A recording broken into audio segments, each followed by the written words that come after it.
In this lecture, we'll be going over the basic parts of the nervous system as a big picture. So parts, nomenclature, and plumbing. This is to get a bird's eye view. Later on, we'll be making more detailed passes through all of these sections. I've added a little bit of clinical details to this to make it interesting, hopefully make the information stick a little better. But again, the clinical details will be later on in the course. So first, let's go over the embryologic classification of the nervous system. This also will provide kind of a nice big picture of the structures we'll be going through in the next two lectures. So in terms of the brain, we divide that into the cerebrum and the brainstem. The cerebrum is equivalent with the prosencephalon embryologically, and we divide that into the telencephalon, which are the cerebral hemispheres, and the diencephalon.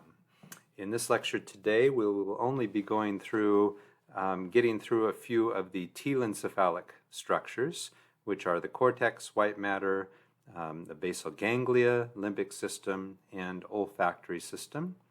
The diencephalon is anything with the name thalamus in it. So thalamus, subthalamus, hypothalamus, and epithalamus.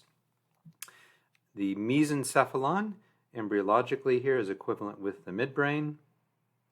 The rhombencephalon is divided into a metencephalon and a myelencephalon. The metencephalon is the pons and cerebellum. The myelencephalon is equivalent with the medulla. All right, so we'll be going through all of these adult derivatives. Now, our lecture on the cerebral spinal fluid and the ventricles in the brain is in just a couple of days. But for now, the lateral ventricles, wherever we see those, they'll be in association with telencephalic structures. The third ventricle is a very helpful landmark in association with diencephalic structures, as we'll see. The cerebral aqueduct we find in the midbrain, and the fourth ventricle we find here in the rhombencephalic structures, pons, cerebellum, and medulla. So it's always helpful if you see a fluid-filled space, it gives you some idea of about where you're located. So the spinal cord embryologically here comes from the neural tube, and we find a remnant here, a central canal associated with that. All right, so again, just a bird's eye view here. The telencephalic structures are everything here in the cerebral hemispheres. As we go deeper down, we have diencephalic structures. So remember anything with the name thalamus in it. Then we have the mesencephalon, which is equivalent with the midbrain, the metencephalon, which is pons and cerebellum, and the myelencephalon, which is the medulla. So one point I did want to make here, whenever we talk about the brainstem from here on out, we mean clinically the midbrain, pons, and medulla. We don't include the cerebellum in that clinically, and so just terminology so that you're aware of that. And so even here, when embryologically, we have the brainstem, mesencephalon, rhombencephalon, and that includes the cerebellum. Clinically, because the cerebellum just produces such different findings than we see with brainstem lesions, we separate that out clinically. So let's start out with the telencephalic structures. We'll start with the cortex, and we'll spend quite a bit of time on this. So the cortex is the thin, about 3 to 5 millimeter ribbon that it goes all the way around the brain. And we can see these deeply embedded areas of cerebral cortex here, which greatly increases the surface area. So we have just billions and billions of neurons here in the cerebral cortex. So it's all around the surface. And so we have landmarks here that can help us describe different areas of the cortex. So a fold is a gyrus, a sulcus is a groove in between the individual gyri, and then a very large sulcus we call a fissure. So for example, right here I am pointing at a gyrus, and adjacent to that we have a sulcus. So a really large sulcus we call a fissure. So this is a fissure we'll talk about quite a bit in this course, called the sylvian or the lateral fissure. If we look at the top of the brain, we see another fissure. This is the interhemispheric fissure that divides the two halves of the brain. So we use these gyri, sulci, and fissures to divide the brain into the 4 lobes: frontal, parietal, temporal, and occipital. So here you can see kind of a big picture of this. The brain's actually tilted away from you a little bit here. The frontal lobe really occupies a larger space here than maybe you can appreciate, on this colored section. So just interesting, how many neurons are there in the brain? Several years ago, there was a study to really try to quantify that. And so, because people have said, oh, they're about 100 billion, and they estimated that there are 86 billion neurons, but about the same number of non-neuronal cells. So interestingly, that roughly equals the number of stars in the Milky Way. So interesting correlate there. So one thing that we'll talk about a lot in this course is the clinical distinction between cortical and subcortical lesions. So remember, here's the cortex. All of this, all the way around the surface, is the cortex. And so there are certain conditions clinically that just involve the cerebral cortex. Alzheimer's disease would be a classic example where the cerebral cortex degenerates. Under the cortex, we have the subcortical areas, and you can see this is white, and so this is myelinated, okay? And so there are classic conditions that involve subcortical structures. Multiple sclerosis would maybe be the best example of that, where we have demyelination here of the subcortical areas. This is a really big deal clinically. When we talk about patients having problems, we'll often say, well, do you think it's a cortical or a subcortical lesion? And I know that doesn't mean much to you right now, but it will as the course progresses. So let's start with the frontal lobe, looking at the lateral surface. So we have 2 boundaries here. On the undersurface, we have the lateral or sylvian fissure. This is the floor of the frontal lobe. The posterior boundary here is made up by the central sulcus right here. And in the lab, we'll help you identify the central sulcus, which isn't always easy. So just anterior to the central sulcus, we have the precentral gyrus, and this is the primary motor cortex. We will discuss in neurology that most things are crossed, and so this is the part of your brain that moves the opposite side of the body: face, arm, and leg. We have here a superior, a middle, and an inferior frontal gyrus, and I'll just mention 2 things clinically here. On the middle frontal gyrus, we have an area called the frontal eye fields, also often referred to as the saccadic gaze center. This is a very important area of the brain for generating horizontal eye movements, as we'll discuss. And we have here on the inferior frontal gyrus Broca's area, which is the expressive language cortex. This is where you get words out. And as we'll discuss, language is on the dominant hemisphere, which is usually, even in left-handed individuals, on the left side of the brain. Okay, so you can see it may not always be easy here. Where is the central sulcus? And we really need to hold the brain, tilt it around, look at the medial portion, and I'll give you some pointers on how to do that here in our brain dissection lab. Now this anterior to the precentral gyrus, we have what's called the prefrontal cortex, and we'll see that on the lateral surface and on the medial surface. And so on the lateral prefrontal cortex, you can see there's a dorsal and a ventrolateral prefrontal cortex. These are involved in more complex tasks, and so 2 of the things here that are involved are task setting and monitoring. So these are 2 things that any medical student would be excellent at to get this far academically.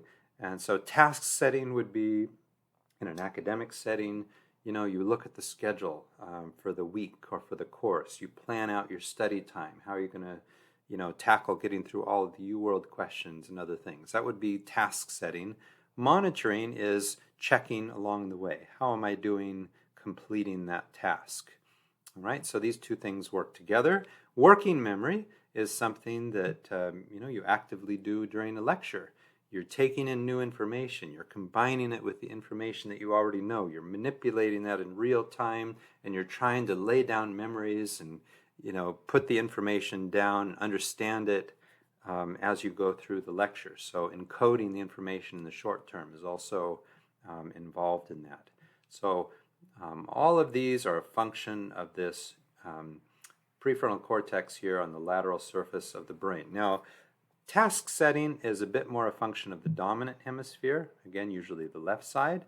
The monitoring is usually more a function of the non-dominant hemisphere of the brain, the right side.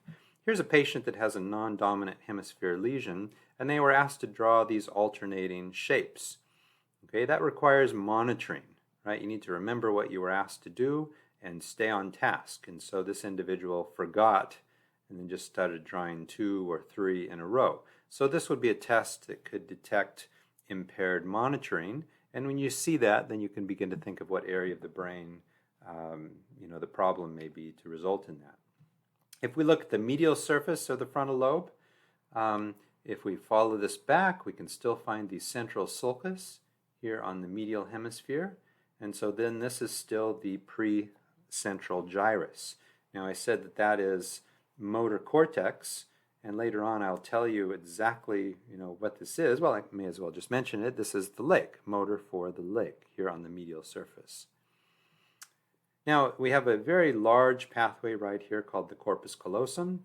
Right, this connects pathways that connect the right and left hemisphere of the brain. So we see that on the medial surface.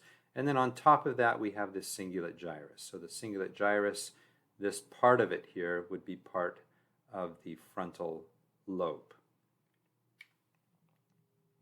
So in our brain dissection lab, you'll take the brain like this, and remember the corpus callosum, its midline, it's going to be right down here. So if we pull apart the brain, then we can see the corpus callosum.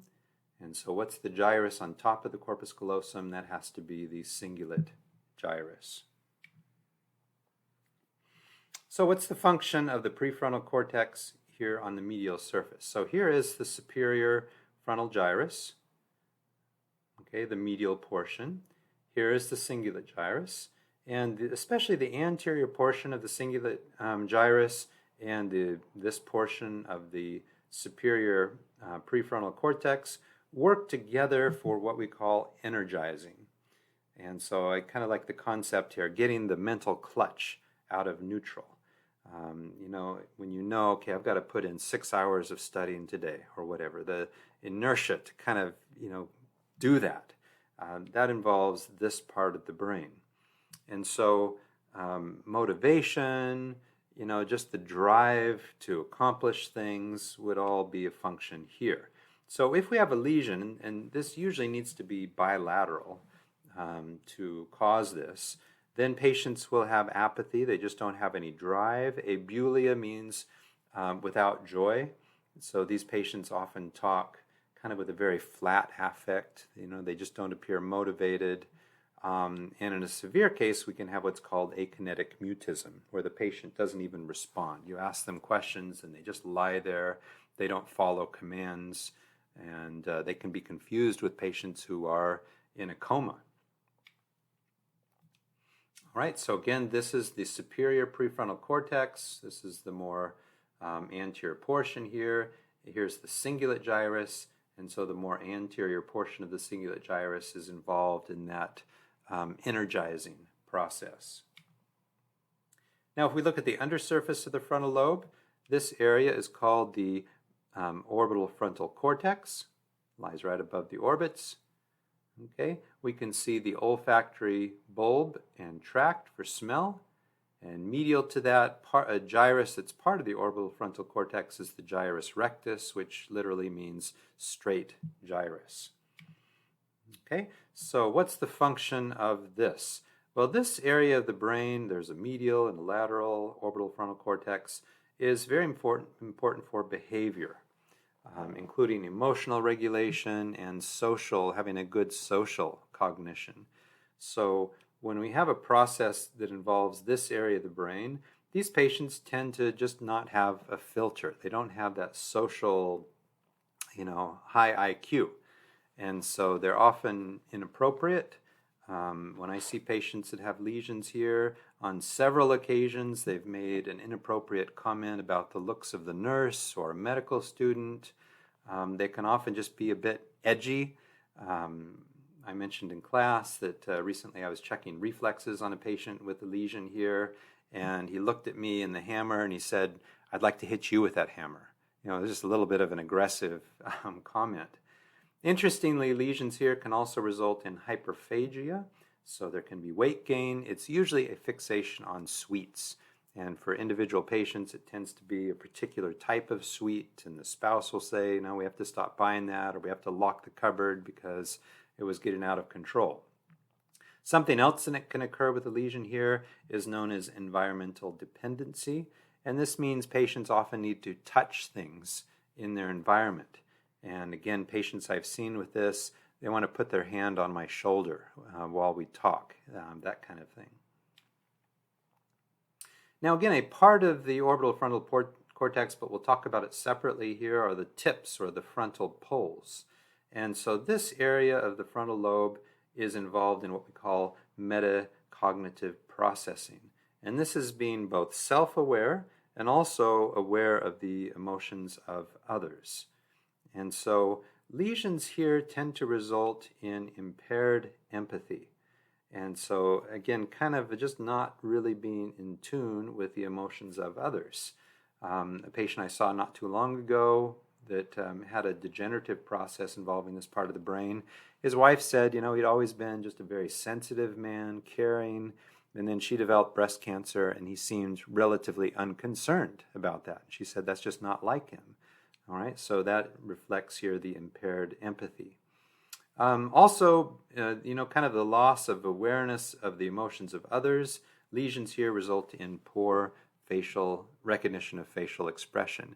You know, we're very good at that. If there's someone you know, you can tell when they're upset or experiencing a certain type of emotion, and that is based on often very subtle, facial changes that you would only recognize because you know that individual.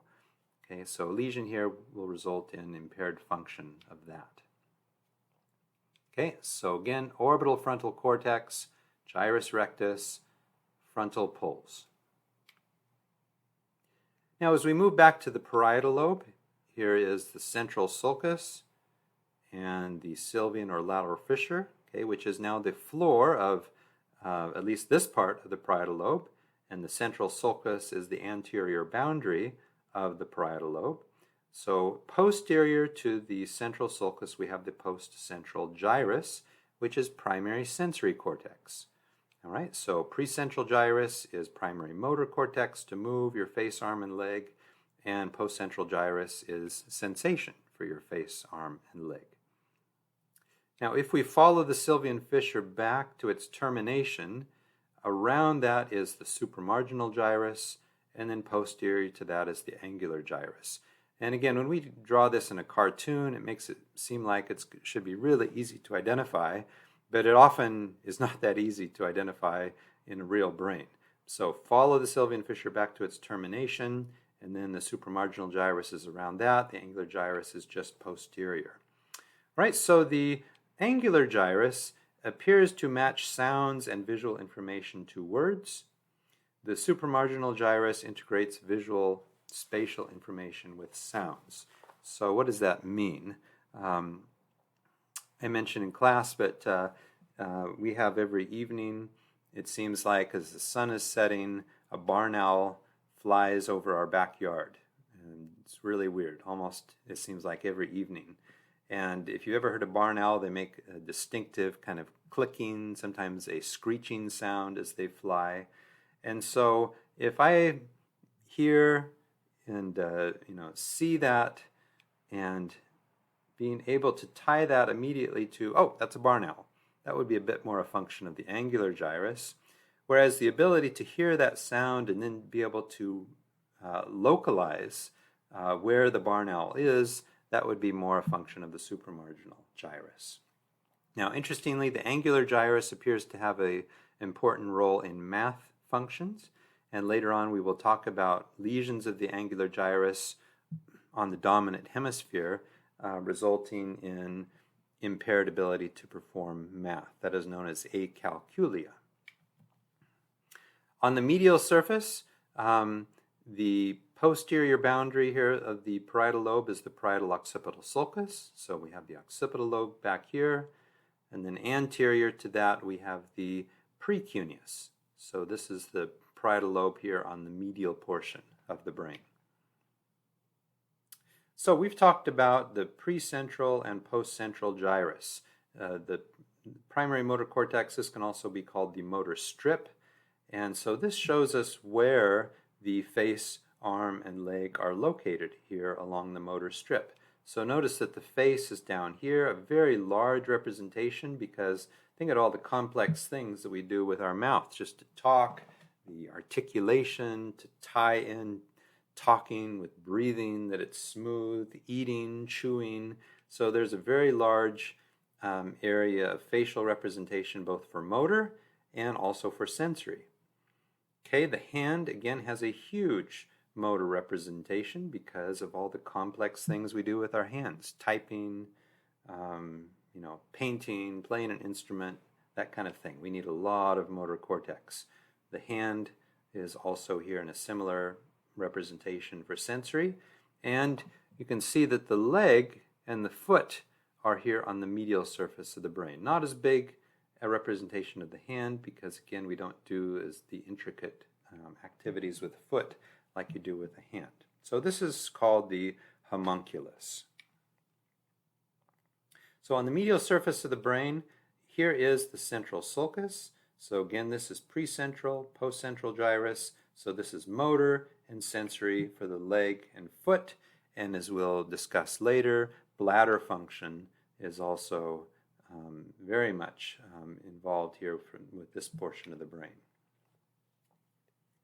All right, so we've talked about the frontal lobe and the precentral gyrus, the parietal lobe and the postcentral gyrus, and now we'll discuss the temporal lobe. So in the frontal lobe, we have a superior, middle, inferior frontal cortex, and in the temporal lobe, we also have a superior, middle, and inferior, but now it's a temporal gyrus. Okay, so again, find the Sylvian fissure, okay, and now it is the roof here of the temporal lobe. So one of the most important areas here of the temporal lobe is about in this location on the superior temporal gyrus, and this is known as Wernicke's area, which is the language receptive area. This is where you understand words. So remember, language is on the dominant hemisphere, so this is usually going to be on the left side. Broca's area, the expressive language area, is up in this location. And so I'll just come back here. This cortex that lies around the Sylvian fissure, the frontal, parietal, temporal cortex, we call the opercula. Okay, and so on the next picture, I'm going to show you a dissection where the opercula was cut away. Okay, and so you can see deeper structures here, and we'll discuss this area later on. For now, I just wanted to mention that there's a gyrus here that goes from horizontal, from lateral to medial here, number 4. This is Heschel's gyrus, which is primary auditory cortex. Okay, so this is the sound, where auditory information goes. And so it's, if you were just to put your finger right in here, it would be resting on Heschel's gyrus. And it makes sense that the auditory part of the brain lies right next to Wernicke's area, which is where you interpret what you heard.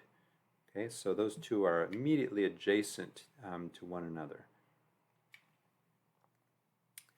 All right, so I'm not going to use this classification, but there is an older classification, sometimes still referred to as these Brodmann's areas of the brain, where there's a number representations. So for example, Broca's area here on the inferior frontal gyrus is Broca's area 44 and 45. Wernicke's area here on the superior temporal gyrus is number 22. I just want you to have heard of it because sometimes it's still referred to, but I won't be asking you that. But I did want to point out here that there is a connection between Wernicke's area and Broca's area. So we have these fibers here, and this is called the arcuate fasciculus. And it makes sense that Wernicke's and Broca's area need to be connected, right? Imagine you're in conversation with someone. You understand what they say, but then you want to reply. So then there's a command that goes from Wernicke's area to Broca's area so that you kind of appropriately respond. If we look at the undersurface of the temporal lobe, okay, which is this whole area right here, the most medial portion of the temporal lobe right here is called the Uncus, or the stinkin' Uncus, as the medical student drew here, and this is primary olfactory cortex. So remember, the olfactory nerve is right here, and so we'll just follow this later on, and as it has direct connections with the Uncus. So the Uncus is, we will discuss, this is actually the most epileptic part of the brain. Seizures often arise here, and when that happens, and a seizure is kind of an electrical storm, often the first symptom someone will have of their seizure is usually a very foul odor or taste. Just lateral to the Uncus, we have the parahippocampal gyrus. So it's a temporal lobe structure, but as we'll discuss later, it's part of the limbic system. Okay, so here in color coding, we can see the Uncus, and lateral to that, the parahippocampal gyrus. All right, another clinical aspect of the Uncus is also an important relationship that it has to the third cranial nerve, which we can see right here. All right, and so the importance of that is if we have something that causes increased intracranial pressure, like right here we see the patient had a head trauma and there's some bleeding here called a subdural hematoma. Well, the brain does not tolerate increased pressure at all well. So this pressure pushes the Uncus right here to push against the third cranial nerve. And so an acute third nerve palsy, we always want to think about uncal herniation. This will usually cause the patient to be unresponsive, and we'll discuss later what a third nerve palsy looks like. So this is a very important anatomical relationship. Now, most of the occipital lobe we see on the medial surface of the brain. So I already mentioned the parietal occipital sulcus right here. Okay, so this is the occipital lobe. So the lower part we call the lingula. Then there's a sulcus, or sometimes called a fissure, called the calcarine sulcus. And then we have the cuneus above. Remember, this part of the parietal lobe is called the precuneus. Okay, so we go from lingula to cuneus to precuneus. And we see with the back of the brain. And so primary visual cortex is located here all around the calcarine sulcus. And this is sometimes called the striate cortex, primary visual cortex. All right, so again, lingula, calcarine sulcus, cuneus. And so the sulcus here is the parietal occipital sulcus. So the occipital lobe is primary visual cortex, but this is not where you interpret what you see. Okay, half of the brain, a little more than half of the brain, amazingly, is dedicated to processing visual function. And so when you see something back here, let's say you're reading, well, actually you need to interpret the words in Wernicke's area. And so there are connections here from the temporal lobe to the parietal lobe. Here's Wernicke's area. And so this is just kind of an artistic, representation here. But the what is it, identifying what you see, such as reading, involves connections between the occipital lobe and the parietal lobe. The where is it function, localizing things in space, involves more occipital lobe to parietal lobe connections.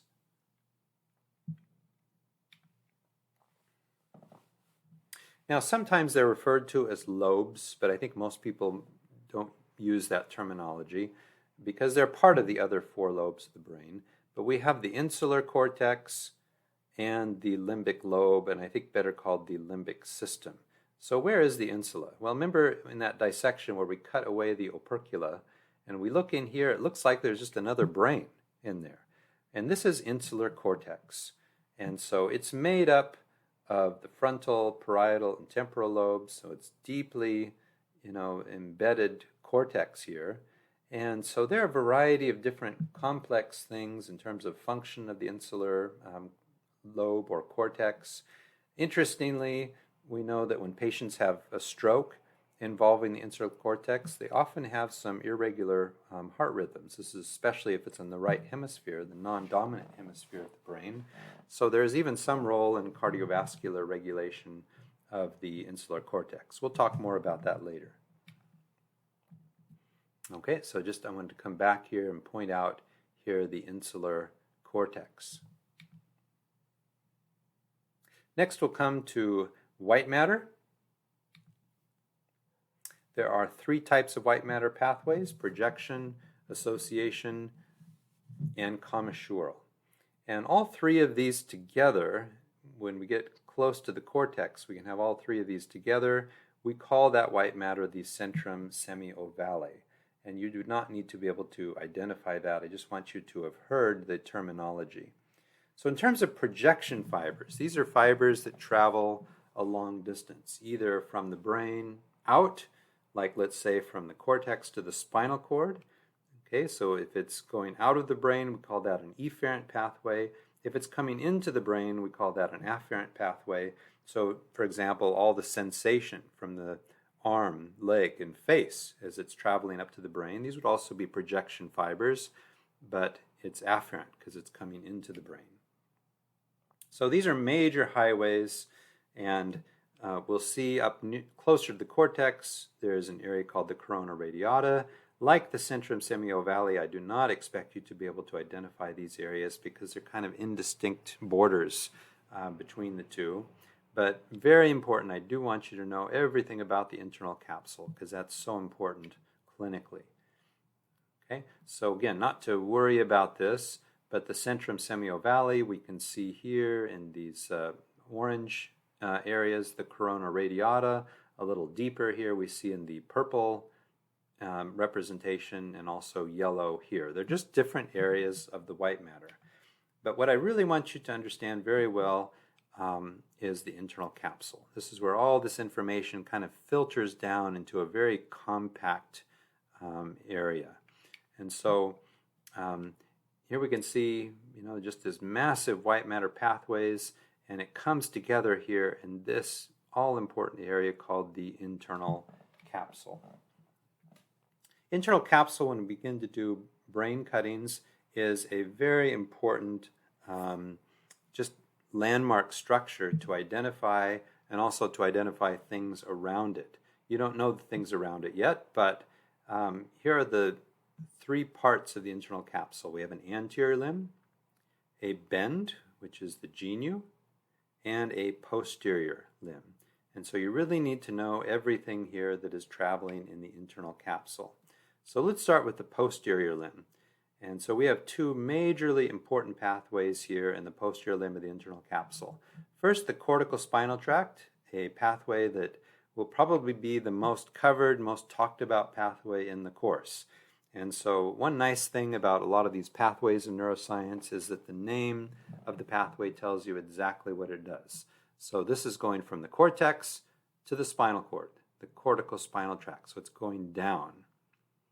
Okay, the superior thalamic radiations, this is all sensation from the face, arm, and leg that is going up to the postcentral gyrus.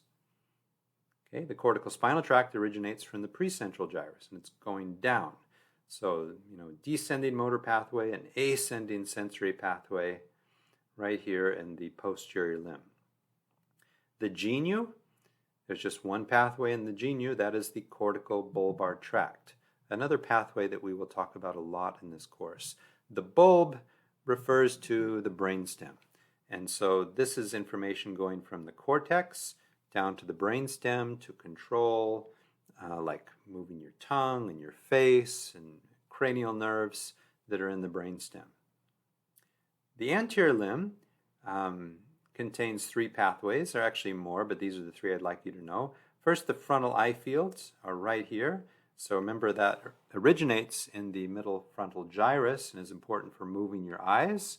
So this is descending down to areas of the brainstem involved in eye movements.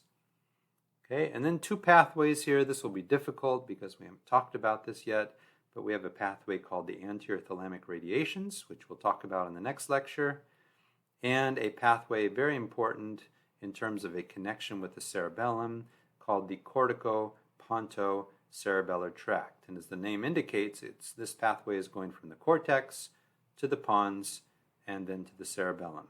Later on, we'll come back to this slide because you really need to know the nuclei that are all around the internal capsule, but that's for later.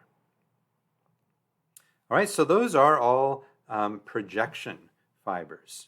Association fibers interconnect areas on the same hemisphere. And there's really only one pathway that I want you to know that is an association fiber, and that is the arcuate fasciculus. Remember the pathway that connects Wernicke's and Broca's area. So here's a dissection showing you the arcuate fasciculus.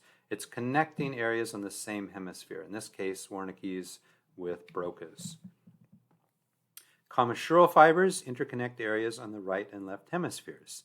And there are 3 commissural fibers that you need to know about. One we've already talked about, the corpus callosum. Okay, remember, this is the floor of the interhemispheric fissure. I showed you if you pry apart the interhemispheric fissure, you put your fingers down, they will rest on the corpus callosum. And in our lecture on lateral ventricles, we will see that they are located just underneath the corpus callosum. So the corpus callosum has 4 parts. It has a little rostrum here, a genu or a bend, a body, and a splenium. And we will talk about 2 clinical conditions later on in the course, one with a lesion of the splenium and another a lesion of the anterior portion of the corpus callosum. And really interesting clinical deficits, but we won't go over that right now. So again, what's on top of the corpus callosum? The cingulate gyrus. And here I'll just point out, here's the lateral ventricle, which is just underneath the corpus callosum. And here's a nice dissection of the corpus callosum, and we can see all of the interconnecting white matter fibers. Now, another commissural pathway is called the anterior commissure. And this is difficult here for our first lecture because you really don't know anything that's going on here. So I'll just tell you that the anterior commissure is really the only pathway that has this distinctive appearance. Whether you're standing, which end of the table you're standing on when we do our brain dissections, it either looks like a frown face or a smile face.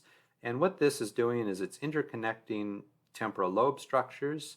Most importantly, an area we'll come to in the next lecture called the hippocampal formations, which are in the temporal lobe. So here's a dissection showing you the anterior commissure. Okay, the last commissural pathway we'll mention is the posterior commissure, which you can barely see right here. It's very small. And so this occurs at this junction, so the diencephalon is above. So here's all the diencephalic structures we haven't talked about yet. And the midbrain is below. So it's between the midbrain and the diencephalon, and it's kind of at this dorsal location right here. So if we look at it here a little more high-powered, it's right there, a little white matter pathway right where my cursor is located. So it's pretty small, but the posterior commissure, as we will see, is involved in pupillary constriction to light. And I think that's a good place to stop here for our first lecture.